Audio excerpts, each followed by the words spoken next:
My name is Marcus, and I'm 28 years old. The morning of my engagement party, I received a notification that changed everything. It wasn't a text or a call, it was a social media story from my cousin Jake. There they were, my entire family: mom, dad, my twin sister Sarah, my older brother Tyler, and even my grandmother, who claimed she was too sick to travel. All of them lounging by a crystal clear pool at some luxury resort in the Bahamas. Palm trees swaying in the background, cocktails in their hands, pure bliss on their faces. The caption read, "Sometimes you just need to disconnect and prioritize mental health. Family first." I stared at my phone for what felt like an hour. Today was supposed to be the day Emma and I announced our engagement to the whole family. We'd planned this party for 3 months, sent invitations, booked the venue, ordered flowers, made sure everyone could attend. Just 2 days ago, my mother had called me crying.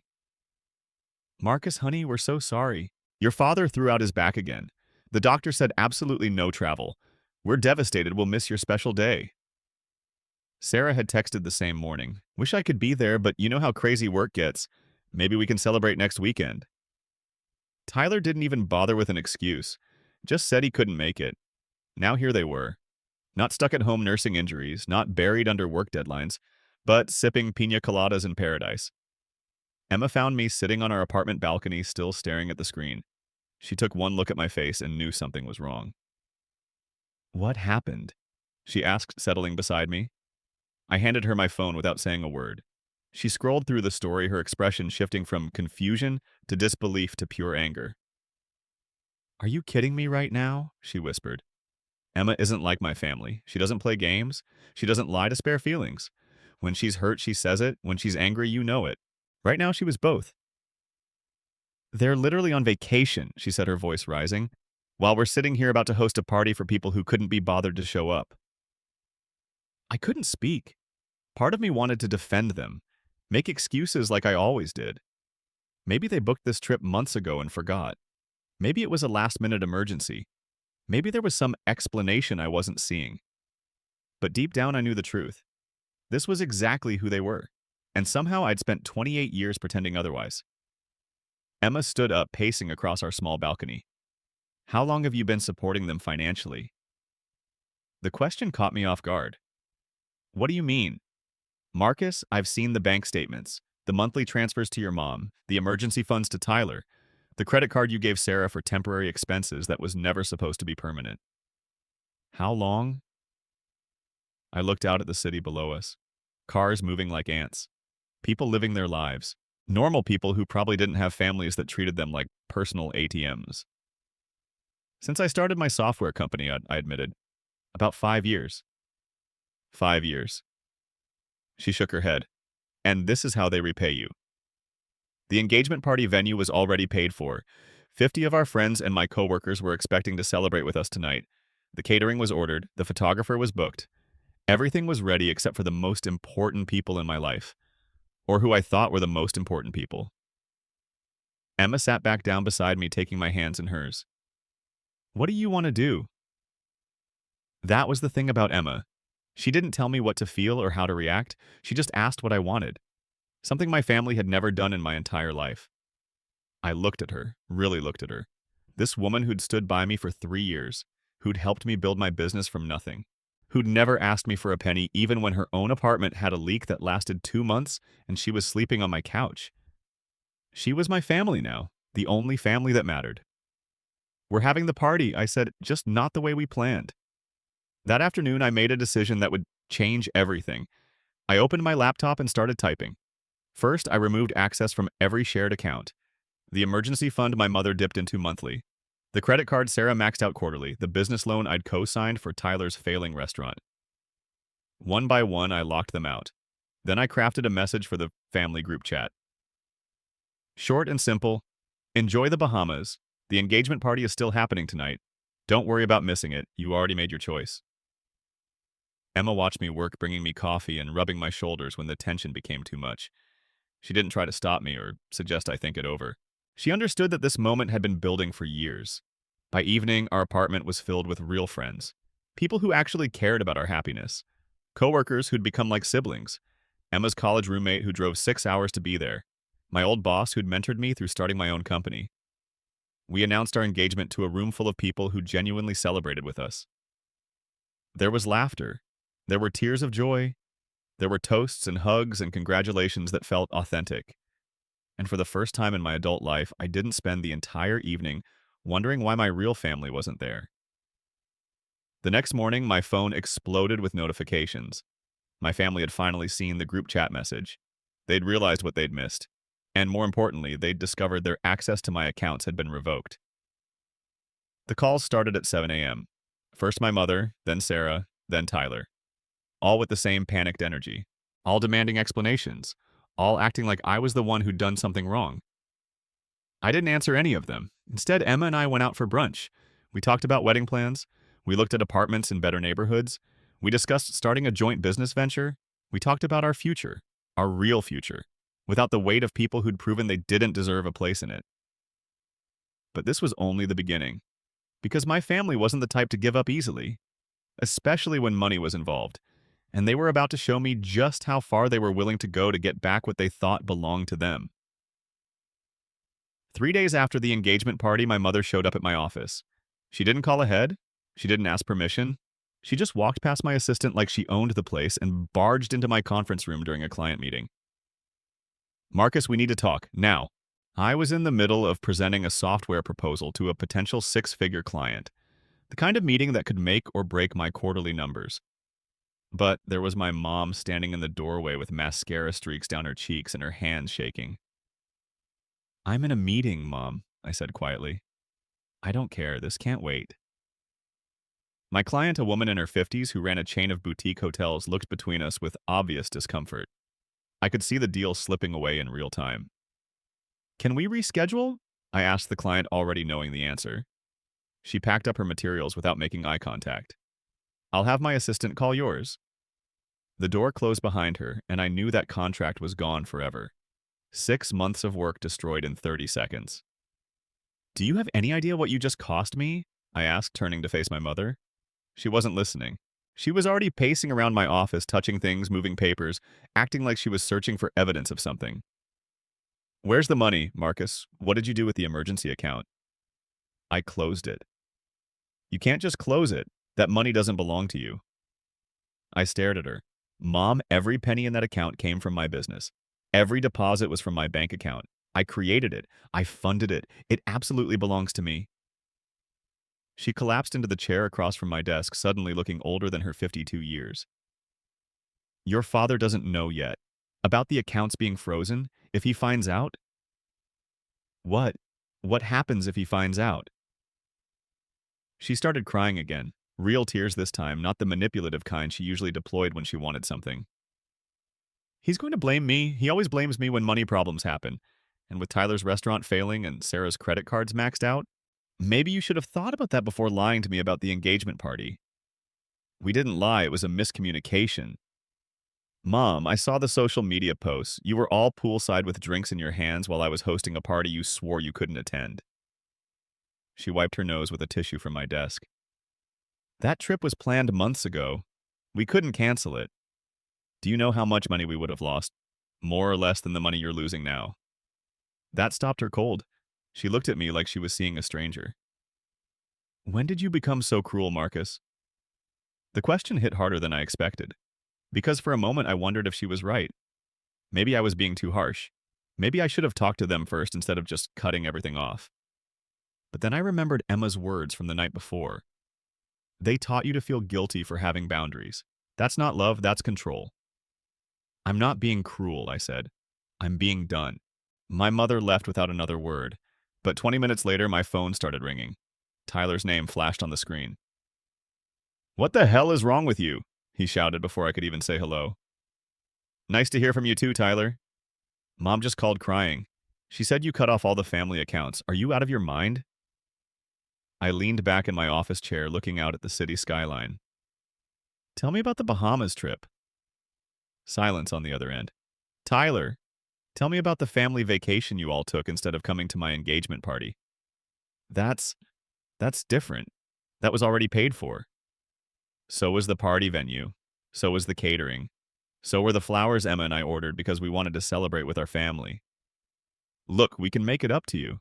We can have another party, a bigger one. With what money your restaurant is hemorrhaging cash, Sarah's drowning in debt. Mom and Dad have been living off my emergency fund for 2 years. That's not fair, Marcus. We're family. Family helps each other. You're right. Family does help each other. They also show up for each other. They don't lie about being sick and then post vacation photos on social media. Tyler's voice got quieter. We messed up okay, but this nuclear option thing you're doing, it's going to destroy all of us. Good, I said and hung up. That evening, Emma and I were cooking dinner together when my apartment buzzer rang. The doorman's voice crackled through the intercom. Mr. Marcus, your sister is here. She said that it's an emergency. Or she says it's an emergency. I looked at Emma. She shrugged. Might as well get it over with. Sarah looked terrible when she stepped off the elevator. Her usually perfect hair was pulled back in a messy bun. She wasn't wearing makeup. Her clothes looked like she'd slept in them. Thank God you're here, she said, pushing past me into the apartment. I've been trying to call you all day. I know, I saw. She stopped when she noticed Emma in the kitchen chopping vegetables for our stir-fry. Oh, she's here. Emma lives here, Sarah. This is her home, too. Sarah's face twisted into something ugly. Right. The girlfriend who's turning you against your own family. Emma set down her knife and turned around slowly. I'd seen this look before. It was the same expression she got when a client tried to lowball her freelance rates, or when a catcaller wouldn't take no for an answer. I'm sorry, what did you just say? Emma asked. You heard me. This whole thing started when Marcus got serious with you. Before that, he was a normal brother who cared about his family. Before me, Emma said, stepping closer. He was funding your shopping addiction and Tyler's failing business ventures while you all treated him like a bank account with legs. Sarah turned to me. Are you going to let her talk to me like that? She's not wrong, I said. That's when Sarah really lost it. She started screaming about how I'd changed, how Emma had poisoned my mind, how I was destroying the family out of spite. She accused Emma of being a gold digger, which was particularly rich coming from someone who'd charged $3,000 worth of designer handbags to my credit card just last month. Emma just stood there, arms crossed, letting Sarah dig her own grave with every word. Finally, Sarah turned back to me with desperation in her eyes. The credit card company called today. They want the full balance paid immediately. $15,000, Marcus. If I don't pay it, they're going to sue me. Then you better figure out how to come up with $15,000. I don't have that kind of money. I work at a nonprofit.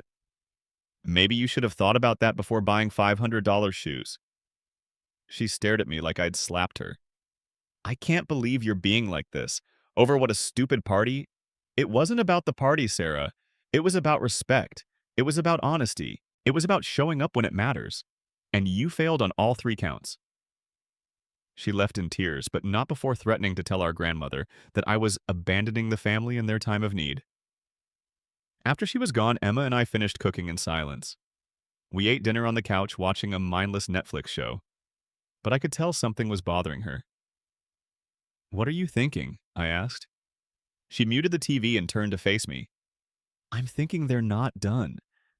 This feels like the beginning, not the end. She was right, of course, because later that night my phone buzzed with a text from my father. The first communication I'd had from him since everything started. We need to meet tomorrow. This has gone far enough. I showed the message to Emma. She read it twice, then looked at me with concern in her eyes. Are you ready for whatever comes next? She asked. I thought about it for a moment, about the years of being taken for granted, about the lies and manipulation, about the family that only seemed to remember I existed when they needed something. I'm ready, I said. But even as I said it, I had no idea how much worse things were about to get. The Wedding Betrayal by Part 3. My father chose the most expensive steakhouse in downtown for our meeting. The kind of place where a single meal costs more than most people spend on groceries in a week. I should have known he was making a statement. He was already seated when I arrived wearing his best suit and that fake smile he reserved for business deals. 2 glasses of wine sat on the table even though I'd told him I wouldn't be drinking. Marcus, son, good to see you. He stood up for a handshake like we were business associates, not family. I sat down without touching the wine. Let's get this over with, Dad. His smile faltered slightly. That's a hell of a way to greet your old man. My old man just spent the weekend I was supposed to celebrate my engagement posting beach photos on Instagram. He waved his hand dismissively. That trip was booked months ago. Non-refundable deposits. You know how these resorts work. Right. So was missing my engagement party worth saving a few $1,000s? A few thousand? He laughed, but there was no humor in it. Marcus, that trip cost us 15 grand. 15?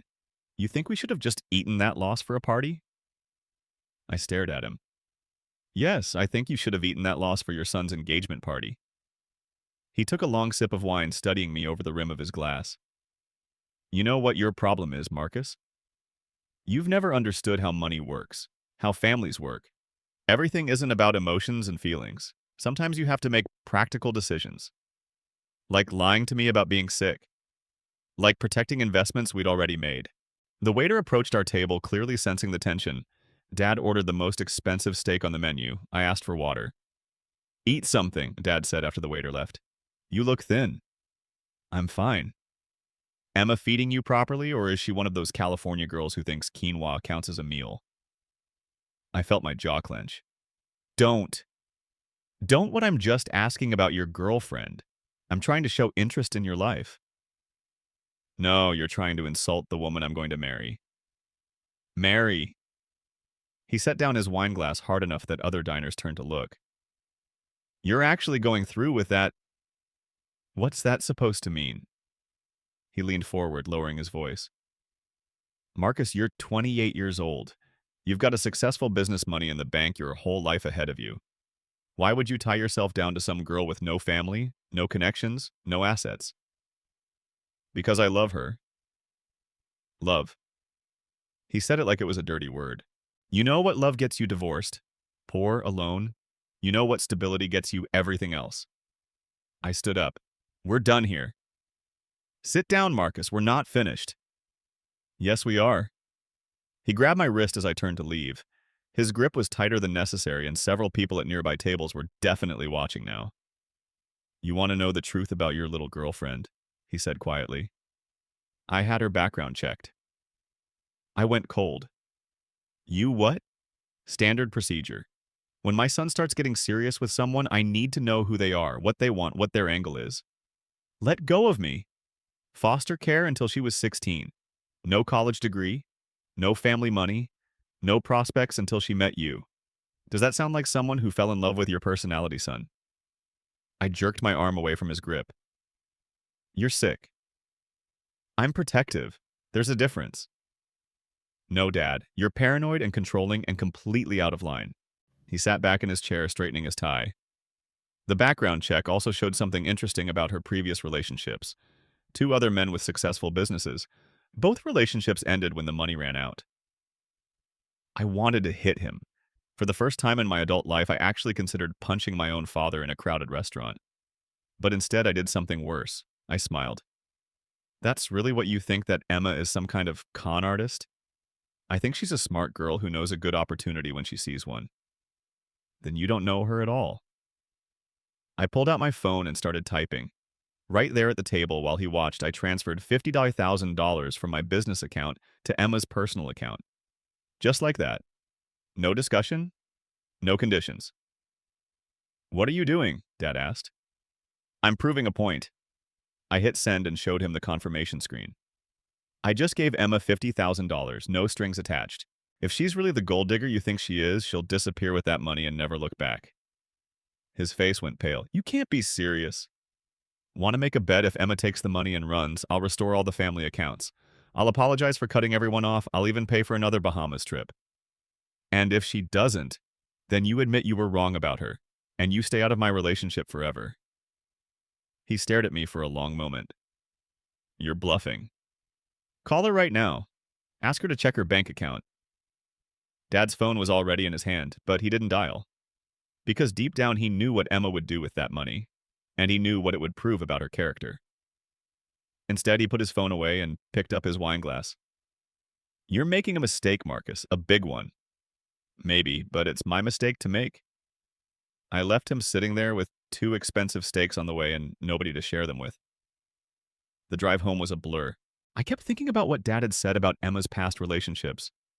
Not because I believed him, but because I was furious he'd invaded her privacy like that. She deserved to know what he'd done. Emma was in our bedroom when I got back folding laundry and humming along to music from her laptop. She looked up when I walked in, immediately reading my expression. "How bad was it?" she asked. I sat down on the bed next to her pile of clean clothes. "He had you investigated." Her hands stopped moving. "What? A background check? He knows about your foster care history, your previous relationships, and everything." She was quiet for a long moment, processing. Then she laughed. Actually laughed. "Your father hired a private investigator to look into me. Apparently it's standard procedure. God, your family really is something else." She shook her head, going back to folding shirts. "What did he find out that was so terrible? That I grew up poor, that I didn't go to an Ivy League school, that I've had boyfriends before you? He thinks you're with me for my money." "Of course he does." She picked up her phone. "Wait, why is my bank account showing... Marcus, what is this?" I'd forgotten about the transfer. "I made a point." She stared at the screen. "You sent me $50,000 to prove you're not a gold digger. By giving me gold?" When she put it like that, it did sound pretty stupid. "I told him if you were really after my money, you'd take it and disappear. And if you didn't, he'd have to admit he was wrong about you." Emma set down her phone and looked at me seriously. "Marcus, I need you to transfer this money back. Right now." "Why?" "Because I don't want your father to have any reason to think his little test worked. Transfer it back and then let's show him what I'm really made of." I pulled out my phone to reverse the transfer. "What do you mean?" "I mean, it's time your family learned that the woman they're trying to paint as a gold digger is about to become their biggest problem." She had that look in her eyes again. The same one she'd had when Sarah called her a manipulator, but this time it was bigger, more determined. "What are you thinking, Em?" "I'm thinking your father wants to play games. Let's play games. But this time we're playing by my rules." That night, Emma spent hours on her laptop researching something she wouldn't tell me about. Every time I asked what she was working on, she just smiled and said I'd find out soon enough. But when I woke up the next morning, there was a printed document on the kitchen counter. Pages and pages of financial records, business filings, and legal documents. "Emma, what is this?" She walked out of the bedroom, fully dressed, car keys in her hand. "That's everything I could find about your family's financial situation. Your father's business partnerships, Tyler's restaurant loans, Sarah's credit history, your mother's shopping habits." I flipped through the pages, recognizing bank statements and credit reports. "How did you get all this?" "I have friends in interesting places, and your family isn't as careful with their personal information as they think they are." "What are you going to do with it?" She kissed me on the cheek and headed for the door. "I'm going to have a conversation with your father. The kind of conversation he'll actually understand." After she left, I sat at the kitchen table reading through the documents. What I found made my stomach turn. The family's financial situation was even worse than I'd thought. They weren't just depending on my money. They were drowning without it. And Emma was about to throw them a life preserver. Or an anchor. I wasn't sure which. Emma came home 3 hours later with the biggest smile I'd ever seen on her face. She was practically glowing as she walked through the door, and I knew immediately that whatever conversation she'd had with my father had gone exactly as planned. "How did it go, Ben?" I asked. "Better than I expected." She hung up her jacket and sat down next to me on the couch. "Your father is an interesting man, Marcus. Very confident, very sure of himself. Right up until the moment I showed him the financial records." "What did you say to him?" "I started by thanking him for the background check, told him I appreciated his thoroughness. Then I mentioned that I'd done a little research of my own." She pulled out her phone and showed me a voice recording app. The timestamp showed a 3-hour conversation from earlier that day. "You recorded him?" "With his permission. I told him I wanted to make sure we understood each other clearly. He agreed because he thought he was about to intimidate some naive girl into walking away from his son." I couldn't help but laugh. "He has no idea who he's dealing with, does he?" "None whatsoever. Want to hear the best part?" She fast-forwarded through the recording to a specific timestamp and hit play. My father's voice filled the room clear as day. "Listen, Emma. I don't know what kind of game you're playing with my son, but I see right through you. You're after his money, and when you've bled him dry, you'll move on to the next mark. That's what girls like you do. Emma's voice came next, calm and professional. Girls like me. You mean girls who grew up without family money? Girls who had to work for everything they have? I mean girls who target successful men and manipulate them into thinking it's love. That's an interesting theory, Mr. Johnson. Mr. Johnson, can I share another theory with you? The recording went quiet for a moment, then Emma continued. I think you're projecting. I think you've spent so many years manipulating Marcus for his money that you can't imagine anyone approaching him with genuine feelings. That's ridiculous. Marcus is my son. Everything I do is for his benefit. Like the $200,000 loan you took from his business account last year without telling him. The silence on the recording was deafening. I paused the playback and stared at Emma. What $200,000 loan? Keep listening. My father's voice returned, but it sounded different now, shaky. I don't know what you think you found, but I found the transfer records, Mr. Johnson. September 15th, 2023, $200,000 moved from Marcus's business account to your personal checking account, labeled as emergency medical expenses. But there's no record of any medical emergency. No hospital bills, no insurance claims, just the money gone. That was a temporary loan. For what? Your gambling debts. Another long silence. Then my father's voice, much quieter now. How did you? I told you I have friends in interesting places. I also found the casino receipts from your Vegas trip last month. The one you paid for with Marcus's emergency fund. $15,000 in one weekend. I felt sick. My father had been gambling with my money. Money I'd set aside for real emergencies. Money my mother had claimed was for medical bills and household expenses. Emma fast-forwarded again. Here's where it gets really good. What do you want? My father's voice asked. I want you to understand something very clearly. I'm not after Marcus's money because I don't need Marcus's money. I run my own consulting business. I have my own savings. I have my own assets. But you need Marcus's money desperately. That's not... Your business is hemorrhaging cash. Tyler's restaurant is 3 months behind on rent. Sarah's credit cards are maxed out and she's facing a lawsuit from 2 different collection agencies. Your mother spent $8,000 on QVC purchases last month alone. The family is drowning in debt, and Marcus has been the only thing keeping you all afloat. Emma paused the recording and looked at me. He tried to deny it at first, but I had documentation for everything. Bank statements, credit reports, business filings. Your family's financial situation is a complete disaster, Marcus. I slumped back against the couch cushions. I knew they were struggling, but I didn't realize. It's worse than struggling. They're in full financial freefall. Without your support, they'll lose everything within 6 months. She started the recording again. My father's voice had lost all its earlier confidence. What do you want from me? I want you to stop interfering in my relationship with your son. I want you to stop spreading lies about my character. And I want you to admit that you've been using Marcus as your personal bank account for years. And if I don't, then I take everything I've found to Marcus, every lie you've told him, every dollar you've stolen from him, every manipulation you've used to keep him supporting a family that clearly doesn't respect him. You can't prove any of this. Mr. Johnson, I just spent 3 hours proving all of this, to you, with documents and recordings. The question isn't whether I can prove it. The question is whether you want Marcus to hear it from me or from you. The recording ended there. Emma set down her phone and looked at me expectantly. Well, she asked, what do you think? I didn't know what I thought. I was angry and hurt and impressed and terrified all at the same time. My father had been stealing from me, my family had been lying to me for years, and Emma had uncovered it all in a matter of days. How long have you known? I asked. About the gambling, I suspected something when your father insisted on meeting at that expensive restaurant. It's classic behavior for someone with financial problems. They spend money, they don't have to maintain appearances. And the $200,000. I found that yesterday when I was going through the financial records. It was listed as a business expense, but there was no corresponding contract or invoice. When someone takes that much money without proper documentation, it's usually for something they don't want people to know about. My phone buzzed with a text message. It was from my father.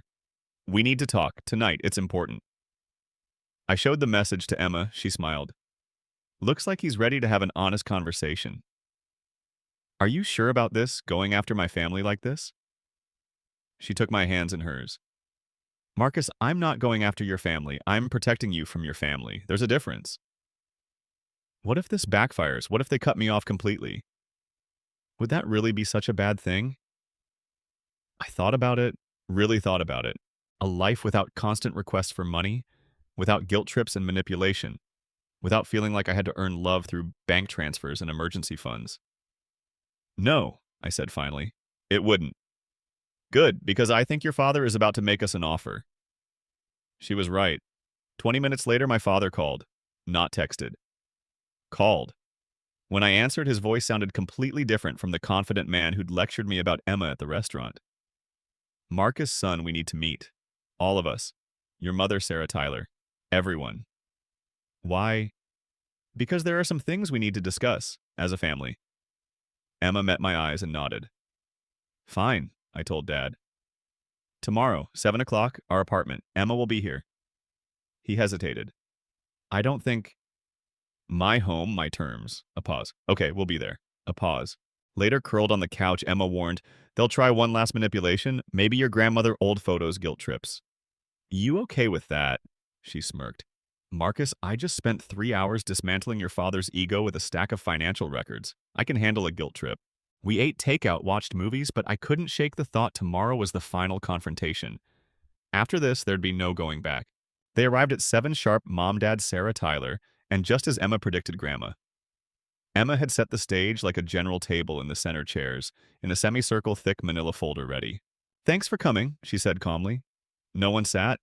They'd barely been in our apartment before. Where's Marcus? Mom asked. On a call? Emma lied, giving me space until it was time. Dad started, Emma, I think there's a misunderstanding. Oh, I recorded everything, she said, fingers on her laptop. Want me to play it? Faces drained. She opened the folder, bank statements, casino receipts, debt records, and laid bare every hidden theft and lie. Sarah's maxed out credit cards, Tyler's unpaid rent, Mom's shopping debts disguised as emergencies, and Dad 2 years funding his gambling with my money. That's when I walked in. Hello, family. Excuses crumbled under Grandma's sharp questions until Emma revealed the worst: a secret account in my name, $127,000 siphoned from my business. Grandma stood furious. You've stolen from your son, all of you. I'm ashamed. She thanked Emma for protecting me, then left. Emma closed her laptop. Marcus will decide about pressing charges. This meeting is over. When they were gone, the air felt lighter. How do you feel? She asked. Free, I said. That night, I locked every account. No charges. My last gift was letting them sink or swim without me. 6 months later, Emma and I had a new life in Texas, building something real. Because sometimes losing the people who never deserved you is the only way to make room for the ones who do.